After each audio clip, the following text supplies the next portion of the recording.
Hello dearies, it's Seiji and today I will be talking about The Half-God of Rainfall by Inua Allams. This is an epic about a boy named Demi who is son to a god and a mortal woman. This story explores the myth of Icarus, but more specifically the abuse of power and the consequences that has for the people who live under that tyranny. Before I start, I would just like to give a trigger warning because this book does contain certain passages in which rape and abuse occurs, but I won't be talking about that explicitly. Like I said before, this is an epic, which basically is a long poem about the adventures of a heroic or legendary figure. I'm definitely not someone who reads a lot of poetry, but I found this story to be incredibly accessible.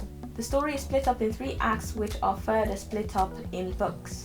As you can see here, the text is comprised out of 4-line verses, which for me read rather nicely. Like I said before, this epic tells the story of a boy named Demi. He is a product of the rape of a woman called Modukbe by Zeus. Demi grows up to be an incredibly talented basketballer, praised all over the world by his fans. This praise, however, isn't met with enthusiasm by everyone, in particular the gods, as they feel that his rise is weakening them. And so Demi has to test how high he can fly until he gets clipped from the sky. I was blown away by the story. The prose was absolutely stunning. Allams managed to do and say so much with such a little amount of words. The epic explores the hardships of being from a marginalized gender. The first act was how Modukbe, because of her beauty, was never really safe, and about the sacrifices her mother had to make and the things she had to do to even secure a slither of safety. They say when Modukbe was born, her own mother, who worshipped the god of vision and fiction, screamed when she foresaw the future looks of her daughter. The iridescent moon she'd resemble, the dream she'd seem to men, and thus the object she'd become. Her mother had known these men her whole life, had seen them all. Despite all the repercussions her mother made, Modukbe wasn't safe. Due to a challenge born out of toxic masculinity, Zeus impregnated Modukbe, and this is how Demi came to be.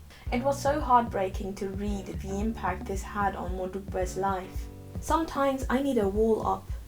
The few I've let hitch up my skirt since, when we give into our passions, when I want them harder, when we lock eyes. I switch from wading deep in theirs to asking whose actions are these? Who is looking back? Zeus? Gleaming in them, smiling like he did back then.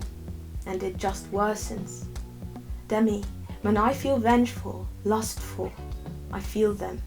His eyes, loving every moment. The sky rumbles for rain and he is there. Sudden bright lights, mayhem, he is there. Headlights, camera flash, I stumble and he is there. Sudden movements and he is there. Everywhere. I couldn't keep him out. He crumbled me down to this. I still can't keep him out. I'm here. My body is. My body healed, but my mind is. I can't control it. What he took from me is clear. Control of my most precious self. But he did this. He gave me you.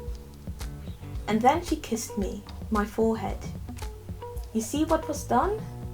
The gods. And she could still kiss, still love me.